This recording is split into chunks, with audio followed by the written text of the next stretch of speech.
Annalise Scott joins me from downtown Romsey, where there is no sun, but I don't think that would really affect you after driving a treble yesterday. Firstly, welcome. Hi, Paul. How are you? I'm well. How are you going? Yeah, pretty good. Yesterday you had how many drives? 3. For how many wins? 3. This is going to be a hard conversation. You've got to give more than a bigger answer. Firstly, congratulations. It's a huge effort. It must have been a great thrill for you. Yeah, it was really it's something like you dream of, but I never thought it would have happened this soon. This soon, we'll get on to your career and that and where it's at. Taylor French, who's been a major influence on you, she tells me, I've done an interview with her earlier today, and she actually said to say that it was the Mildura trip that grounded you. So people are aware of this. You work here for Chris Finozio. Yeah. You went to Mildura Trots Tuesday night. What time did you get home from there? 2 or 3 or something. I just tried not to look at the time. And then did you come here and work on Wednesday? No, Chris was good. He gave me the day off. So you had Wednesday off, went to Maryborough, had 3 drives for 3 wins. Yeah. And then jumped in the car.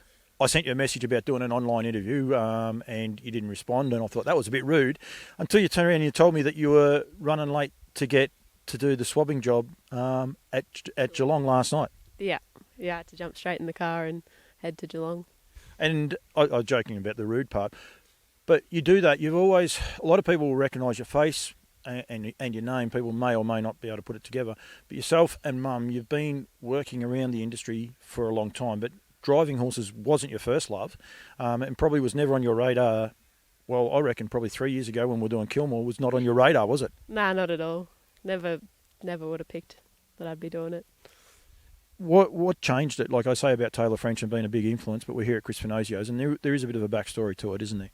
Yeah, a little bit, but not hugely. But yeah, I was working at a dressage stable, and it was quite high stress because they were quite expensive. Like, these are still expensive horses, but yeah, just thought I'd change it up and something a little less stressful, and then come here. And so you came here to work. Did you come here to drive? Not really. Like, I was just coming to be ground staff, and then eventually started jogging the odd 1 or 2, and it progressed on. So Chris has done a great job, like I say, with Taylor French working here, Michelle Phillips. How does he make it, I suppose, enjoyable for you guys, and want you guys to become drivers through it? Is there something that you see, or was it just sort of fitted and worked? Yeah, it sort of just fitted and worked, but he gave those girls a real good chance, and I thought, well, hopefully I can get the same.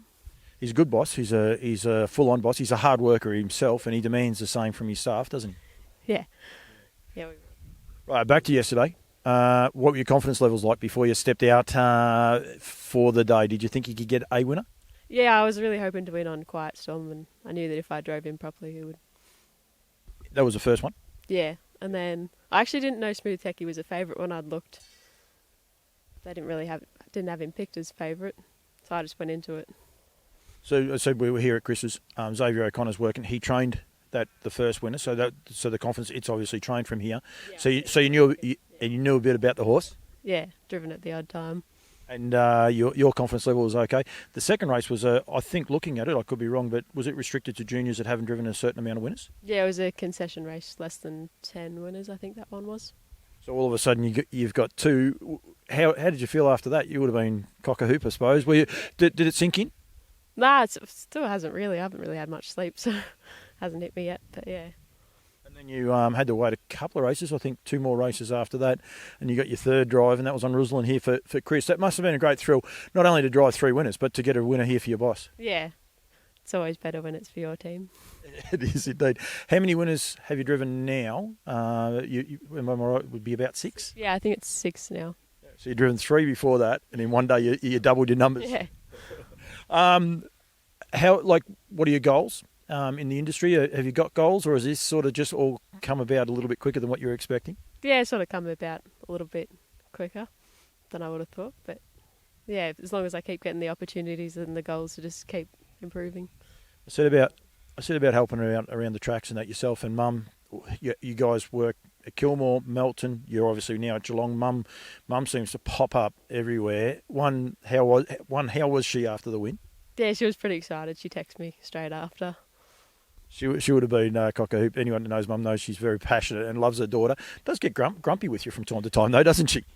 I probably caused that. you may or you may not.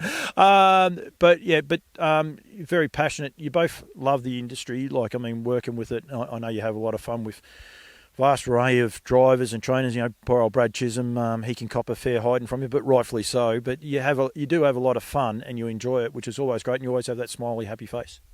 Yeah, they're all like everyone in the industry, easy to get along with, and they're all pretty good people. You like this microphone thing too, don't you? No, not. You kept it in, but that's okay. So your goals are just to continue on. I don't think Chris is in any hurry to let you go from here, though. So you'll stay working for Chris. Are you going to continue to do like your swabbing job last night and that? Is that you want to continue that on at the minute?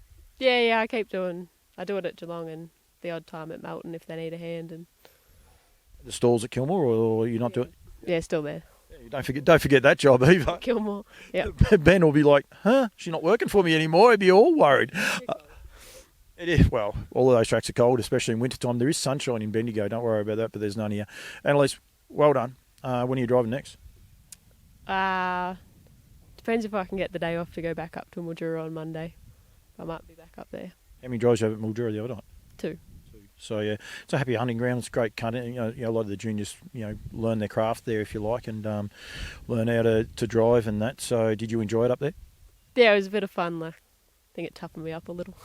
Yeah, it is hard racing, but it's fair racing, and it seems to be they give a great opportunity. If you go up there, you'll pick up more and more drives. So it is always good. You better ask Chris if you can have Monday off before he sees this interview, better you? I think so. Annalise, thank you. Well done. Keep up the good work and keep up the smiling face. And to Mum as well, congratulations to her, because I reckon she'd be pretty happy. So keep it up, and thank you very much for joining me. Thanks, Paul.